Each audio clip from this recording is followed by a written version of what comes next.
안녕하세요. 남편과 아이 한 명이 있는 유부녀인 제가 시아버지와 도련님과 한 집에 살면서 일어났던 사건들에 대해 말씀드리고 싶어서요. 저와 도련님과의 관계 그리고 저를 아껴주시고 제 편이 되어주시는 제가 좋아하는 우리 시아버지와의 사이에서 벌어진 엄청난 비밀들을 생각나는 대로 솔직히 말씀드리도록 하겠습니다. 여러분들이 저에게 욕을 하셔도 다 감사하겠습니다.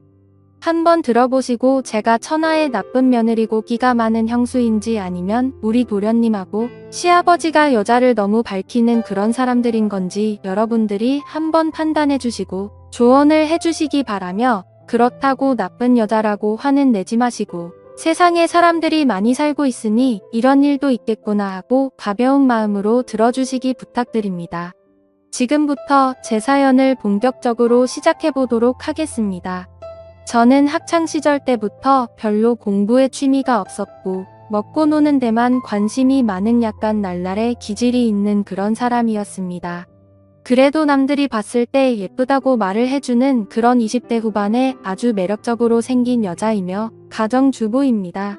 제가 다른 건 몰라도 제 아름다운 미모는 어느 누구하고 견주어도 뒤지지 않는다고 자부하고 살아가는 중입니다. 아이가 있는 엄마지만 아이한테는 정말 최선을 다해도 스트레스 받은 건 풀 곳이 없더라고요. 그래서 한 번씩 시내를 나가거나 클럽으로 나가서 스트레스를 풀곤 하는데, 솔직히 그냥 놀고만 오려고 해도 많은 남자들이 저를 한번 꼬셔서 어떻게 해보려고? 해볼래? 하며 저에게 대시하는 남자들이 많더라고요. 이건 1급 비밀인데요. 저는 남자친구는 없지만 남편이 저를 만족시켜주지 못할 때는 클럽으로 가서 제가 마음에 드는 남자를 골라 하룻밤도 종종 즐기는 약간 바람기가 다분한 그런 여자입니다. 저보고 이상한 여자라고 생각하시겠지만 남자들만 여자들과 즐기라는 법이 있나요? 저는 그렇게 생각하지 않고 남편 모르게 얼마든지 여자도 즐길 수 있다고 생각하거든요. 남편에게 솔직하게 클럽에 가서 놀다 온다고 말을 하면 잘 놀다 와. 애는 내가 봐줄게. 스트레스도 풀어야지. 근데 마누라야 부탁하는데 하룻밤은 절대 하지 말아라. 하고 저에게 말을 해요.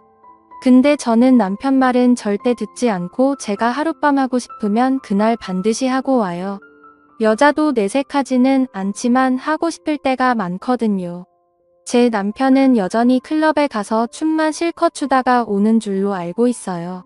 친정집은 아버지께서 사업을 하셨는데 제가 중3 때 잘 되었던 사업이 아버지 친구에게 사기를 당하는 바람에 하루아침 부도가 나버려 그 뒤로 아주 어렵게 살아왔었어요. 제가 결혼하기 1년 전에 우리 아버지는 지병으로 고생을 하시다가 그만 세상을 하직하고 마셨습니다. 그러니 아버지가 돌아가시고 1년 동안은 저희 집안은 정말 어려웠어요. 그래서 저는 별수 없이 저를 죽어라 쫓아다니던 현재의 남편과 결혼하게 되었습니다. 사실은 현재의 남편을 좋아하기보다는 시댁의 제혁과 시아버지를 보고 결혼한 게 더 맞는 말인 것 같아요. 아버님은 볼 때마다 말씀해 주시니 제가 사랑받고 있다는 게 느껴져요. 아버님. 제가 항상 아버님 편이라는 거 아시죠? 사랑해요. 우리 아버님. 하고 말씀드립니다. 잔소리도 안 하시고 제가 잘못할 때도 항상 제 옆에서 제 탓 아니라고 위로해주시는 우리 아버님이야말로 듬직한 남자 중에 남자이신 것 같았어요. 워낙 사람이 따뜻하신 분이셔서인지 제 몸을 만져도 기분 나쁘지 않았거든요. 시아버지는 50대 후반인데 솔직히 제 남편보다 훨씬 잘생겼고 체력도 좋으시고 운동을 많이 하셔서 힘이 장사시더라고요. 어느 날 시아버지와 둘이 있을 때 저는 시아버지의 힘을 테스트해 보고 싶었어요. 저는 당돌하게 아버님이 그렇게 힘이 좋으시다면서요? 그 힘 한번 써보실래요? 하고 말씀드렸더니 시아버지는 약간 놀란 표정으로 힘 좋지. 내가 힘이 젊은 사람 보지 않게 좋긴 하다만 지금 어디에 힘을 쓰라는 말이냐? 여기서? 하고 당황해 하시며 물어보시더라고요. 그냥 아무 생각 없이 힘이 얼마나 센지 확인하고 싶었던 것뿐인데 이상한 생각을 하면서 당황해하시는 시아버지를 보니 너무 귀여워서 저도 모르게 양쪽 볼을 손으로 쓰다듬어 줄 뻔했습니다. 아버님, 이상한 생각하지 마세요. 그건 아니니까 착각하지 마시고요. 우리 아버님 은근 귀여우시다니까. 아버님, 한번 엎드려 보세요. 이렇게, 이렇게. 손을 이렇게 하시고 딱 이렇게 가만히 계셔 보세요. 하며 자세를 잡아드렸습니다. 시아버지는 시아비를 엎드려 포짝을 시키는 며느리는 세상에 없을 거라고 궁심되셨지만 몸은 그 자세를 해주셨어요. 시아버지의 탄탄하고 넓은 등에 얇은 원피스밖에 안 입은 저는 양발을 벌리고 시아버지 등에 앉았습니다. 그러면서 시아버지에게 푸시업을 20번만 해보라고 말씀을 드렸고 시아버지는 그 정도는 누워서 떡 먹기라고 하시며 저를 등에 태우고 푸시업 20개를 빠른 속도로 하시는 겁니다. 정말 시아버지의 힘은 대단했어요. 상상 그 이상이어서인지 놀람의 연속이었거든요. 그렇게 놀래는 동안 푸시업 20번은 순식간에 지나갔고 저는 정신을 차리고 내려오려고 했더니 갑자기 시아버지는 팔다리에 힘이 풀려 그 자리에 그대로 누워버리시고 말았습니다. 저 역시 시아버지 등 위에 엎드려버리는 자세가 되고 말았어요. 정말 그 자세가 묘한 자세였고 기분도 이상했습니다. 누가 봤으면 오해하기 딱 좋은 자세였어요.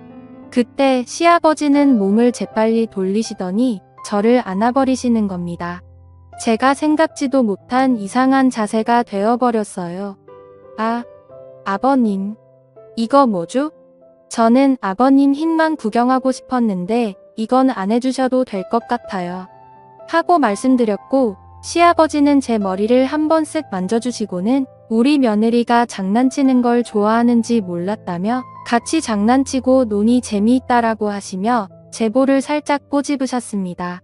분위기가 묘했지만 시아버지의 당당스러운 말에 저도 모르게 긴장이 풀리더라고요. 아, 깜짝이야. 놀랬잖아요. 아버님, 남편보다 힘이 좋으시네요.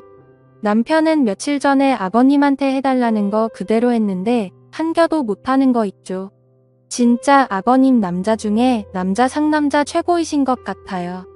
하고 말을 하니 시아버지는 나중에 또 힘을 쓸 수 있는 날이 왔으면 좋겠다는 의미심장한 말씀을 하시더라고요.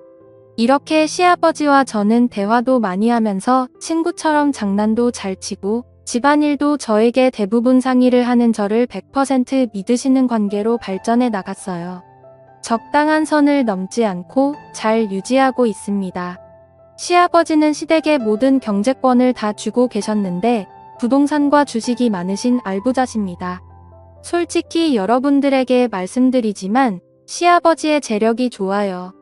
시아버지는 시시때때로 제 주머니 속에 늘 현금을 듬뿍 주고 계시는데 몇십만 돈도 주시고 제가 필요로 하면 카드도 선뜻 내와주세요. 제 물주이신 셈이죠. 그렇게 오손도손 즐거운 시댁 생활에 점점 빠져들어가고 있을 때쯤 잊을만 하면 도련님은 저에게 시비를 거시더라고요. 그날 저녁 도련님과 남편 그리고 시아버지와 식사를 하는데 도련님이 저에게 농담을 하는 겁니다. 형, 예전에는 방울순둥이 마냥 예예거리면서 예쁜지도 몰랐는데 이제 보니 할 말 다 하고 살고 아빠한테 용돈도 다 쓰고 하고 싶은 거 다 하고 살아서인지 시집 와서 더 예뻐진 것 같아요. 얼마나 시집살이가 편하면 지금 입고 있는 옷 보니까 속에 다 비치는데 일부러 남자들이 쓰니까 입는 거예요? 형수가 다 비치는 옷을 입고 이 큰 집을 돌아다니면 저같이 혈기왕성한 남자는 어떡하라고 그렇게 야한 옷을 입어요? 그거 장옷 아니에요? 에이, 보기 좀 그렇다. 형은 형수가 저렇게 입고 다니면 좀 말리지? 합니다. 지 뭐라고 입은 것도 아니고 옷을 제대로 구분도 못하면서 혼자 저렇게 이상한 생각을 하는 게 어이가 없어서 한 소리 하고 싶었지만 꾹 참았습니다. 도련님도 참 눈에는 뭐만 보인다고 계속 방에 틀어박혀서 이상한 것만 보니까 제 옷도 이상하게 보이는 거 아니에요? 한 번씩 도련님 방 지나가면 여자들이 막 욕하는 소리 들긴 한데 도련님 취향 동네 방네 다 소문나게 생겼어요. 그리고 이거 장옥같이 생긴 원피스고 이게 다 비치는 정도면 전 집에서 두꺼운 후드티라도 입고 다녀야겠어요. 하고 반격했습니다. 도련님은 저에게 또 시비 걸려고 준비하고 있길래 시아버지는 내가 내 형수 옷을 사줘본 적도 없으면서 보기 이상하면 안 보면 되는 거지.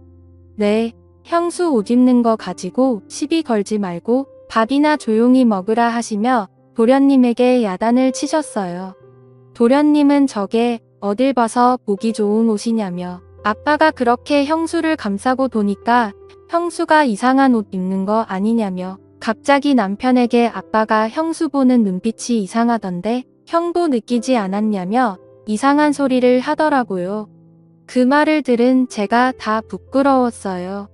다행히 남편은 시아버지께서 제가 이쁘니까 보는 거지 다른 감정 없다면서 조용히 밥이나 먹으라고 도련님에게 한 소리를 하더라고요. 도련님은 어쩔 때는 제 옆에 와서 은근히 잘해주다가 갑자기 자기 혼자 기분 나쁘면 저렇게 시비를 걸고 하는데 무슨 놀부심인지 알다가도 모를 정도예요. 시댁의 권력자는 시아버지신데 시아버지는 아까도 말씀드렸다시피 부동산 임대업도 하시고 전국에 빌딩이 여러 개가 있고 그 외 부동산도 많으세요. 저는 잘만 하면 시아버지의 재력으로 부도가 나서 망해버린 우리 친형집을 이렇게 세울 수 있겠다는 당돌한 생각을 했습니다. 죽었다 깨어나도 제 남편을 통해서는 할 수가 없는 일일 것 같았어요. 시아버지께서 50대라 아직 젊으셔서 90까지 사신다면 30년 이상은 같이 있어야 남편이 상속을 받는데 그때까지 가면 우리 엄마도 세상을 떠나실 것 같다는 생각이 들더라고요. 다 떠나버리면 돈이 무슨 소용이 있겠어요. 남편은 시아버지의 말이라면 꼼짝 못합니다. 시아버지께서 불구덩이라도 들어가라면 들어갈 그런 사람이거든요. 시아버지 시동생보다 체격도 작았고 체력도 터무니없이 약한 남자예요. 저는 한창 나이다 보니 그것을 무척 좋아하는데 남편은 밤마다 개업하는 곳 앞에 있는 풍선 마냥 비실비실 거리니 늘 불만이 많았습니다. 분위기를 잡아봐도 피곤하다고 말하기 일쑤였고 만약 겨우 잠자는데 성공하면 몇 분 하다가 힘들다고 픽 쓰러지더라고요. 전 토끼랑 결혼한 줄 알았습니다. 그의 반면에 시아버지와 시동생은 힘이 넘쳐나다 못해 주체가 안 되는 것 같았어요. 시아버지는 그때까지도 젊은 여자와 연애를 하셨고 항상 시아버지 주변에는 여자가 많은 것 같았어요. 시동생 역시 혼합형이었고 성격도 좋고 완벽한 남자였습니다. 시아버지와 같이 회사에서 일하고 있었고 부사장이라서인지 늘 어깨에 힘이 빡 들어가 있었어요. 저는 시아버지로부터 빌딩을 받아 빌딩주가 되는 게 제 목표입니다. 어느 날 사랑채에서 시아버지께서 술 한잔 하자고 말씀을 하셨고 저는 이 기회를 잡아야겠다는 생각으로 시아버지와 단둘이 술자리를 갖게 되었습니다. 저는 시아버지가 좋아하는 그 잠옷 같은 원피스 차림으로 술을 마시게 되었고 그때 그 큰 집에는 아무도 없었습니다. 남편이 아들을 데리고 남동생이랑 같이 남자들만의 우정을 쌓고 오겠다며 나갔거든요. 그런 우정은 안 싸워도 되니 우리의 사랑을 쌓아보자고 말을 했더니 그건 언제든지 할 수 있다며 얼버무리고 빛의 속도로 나가버리더군요. 그때 저는 제 인생에서 자식은 아들 하나로 결정나버린 게 눈에 보였습니다. 시아버지는 저에게 이 큰 집 살림을 다 맡아서 사느라 우리 며느리가 고생이 많다면서 오늘 코가 삐뚤어지게 마셔보자고 하더라고요. 그러면서 저번에 내가 내 등에 탔을 때 정말 기분이 묘했다고 하시며 갑자기 손을 잡으시는 겁니다. 그렇게 저희들은 이런저런 이야기를 나누었고 시아버지는 술에 취했가니 뭐 필요한 거 있냐고 물어보시길래 당돌하게 필요한 거 있다고 말씀드렸어요. 시아버지는 진작 말하지 그랬냐고 하시며 본인에게는 가을날에 떨어지는 낙엽처럼 돈이 많다고 하시며 내가 원하는 대로 다 해주겠다고 하셨고 들어주는 대신 요구 조건을 말씀해 주시더라고요. 솔직히 시아버지의 요구 조건은 별거 아니었습니다. 자기가 필요로 할 때 친구로서 옆에만 있어달라는 거였어요. 그러면서 돈이 얼마나 필요하냐고 여쭤보셨고, 저는 시아버지 뒤에 대고 원이에요. 아버님 너무 많죠? 너무 많다고 생각이 드실 수도 있지만, 제가 부탁할 수 있는 사람이 남편도 아니고 아버님밖에 없는 거요. 제가 아버님 친구로서 항상 옆에 있을 테니 이 부탁 들어주셨으면 좋겠어요. 아버님, 들어주실 거죠? 하고 말씀드리니 걱정 말라고 하시며 사랑채 금고에서 수표로 제가 말씀드린 금액을 내어주시는 겁니다. 저는 감사하다고 시아버지 볼에 뽀뽀를 했더니 시아버지 역시 저를 안아주셨고, 저와 시아버지는 그렇게 사랑채에서 사고를 치고야 말았습니다. 그 순간 저는 시아버지의 여자가 되어가고 있는 것을 느낄 수 있었어요.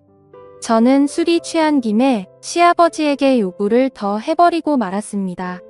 저에게 그 많은 빌딩 중에 하나만 달라고 하며 건물주가 되고 싶다고 말을 하니 그렇지 않아도 저와 우리 아들 앞으로 준비해놨다고 말씀을 해주시는 겁니다.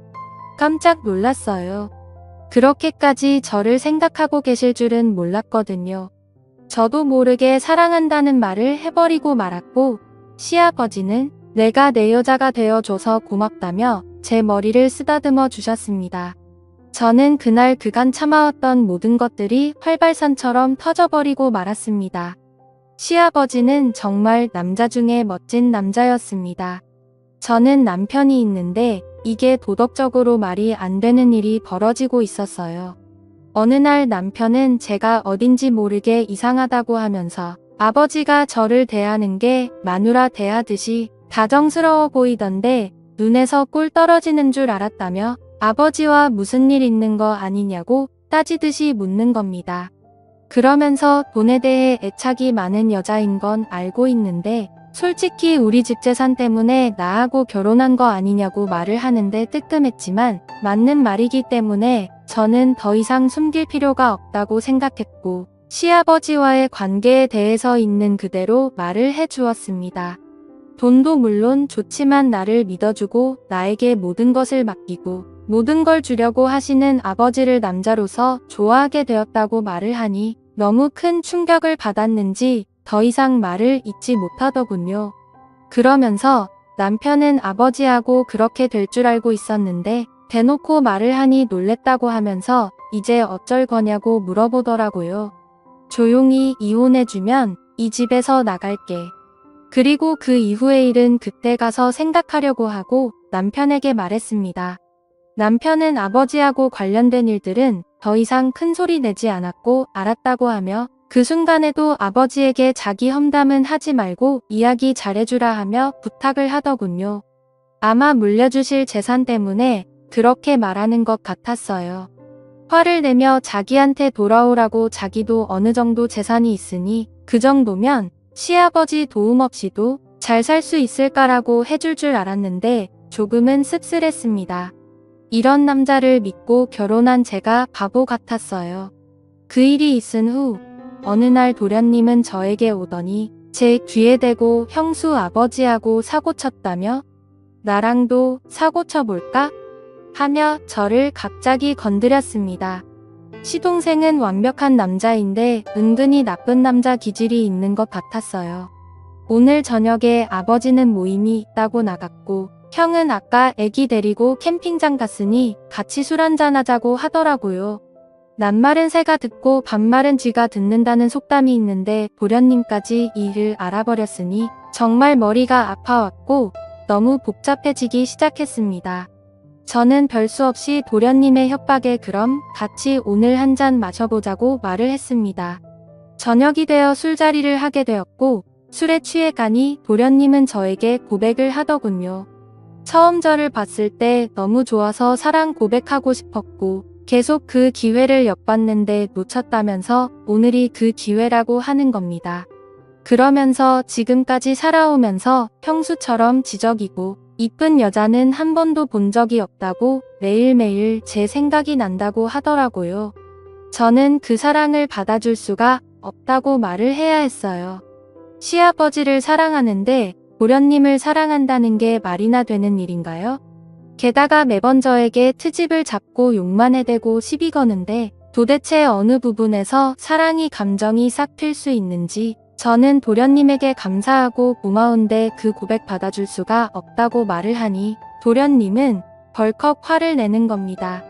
아버지 사랑을 받아주고 젊은 나의 사랑을 무시하냐면서 자기가 돈이 없어서 그러는 거 아니냐며 막무가내로 제 손을 잡고 자기 품으로 확 끌어당기더라고요. 자기 사랑을 안 받아주면 시아버지와 저의 관계에 대해 저희 집 식구들이랑 친척들 모두에게 다 소문낼 거라고 했습니다. 저는 이 상황이 너무나 어이없었고 어떻게 수습해야 할지 답이 안 나왔어요. 친정 엄마와 가족들이 이런 상황을 알면 얼마나 기가 막혀야 할까요? 정말 끔찍했습니다. 저는 별수 없이 도련님에게 그럼 그 사랑을 받아줄 테니 비밀을 철저히 지켜달라고 했습니다. 돈 때문에 어쩌다 이런 상황까지 와버린 건지 너무 창피했습니다. 저는 자포자기 심정으로 도련님이 원하는 대로 하겠다고 말을 했고 도련님께 모든 걸 맡겨버리고 말았습니다. 이걸 시아버지께서 아시면 어쩌지 하고 걱정하고 있었는데 도련님은 아버지에게는 무덤까지 갖고 갈 테니 걱정 말라고 했습니다. 저는 도련님에게 절대 오늘 있었던 일 가지고 협박하지 말라고 말을 하며 협박하게 되면 저도 못 참고 시아버지에게 말을 할 거라고 하니 역시나 도련님은 시아버지를 무서워했습니다. 시아버지에게 말하면 재산도 못 물려받고 혼나기만 하는 게 아니라 쫓겨날 거라며 저에게 말하지 말라고 사정을 하더라고요. 저는 제가 원하는 걸 얻기 위해 시아버지를 사랑하게 되었지만 솔직히 제 자신도 이 엄청난 현실에 너무나 걱정이 됩니다. 이렇게 살아가도 되는 걸까요? 이혼 준비 중이고 시아버지와 도련님 저 이렇게 세 사람의 관계는 여전히 진행 중입니다. 저를 욕하셔도 달게 받겠습니다. 제 사연을 들어주셔서 감사합니다.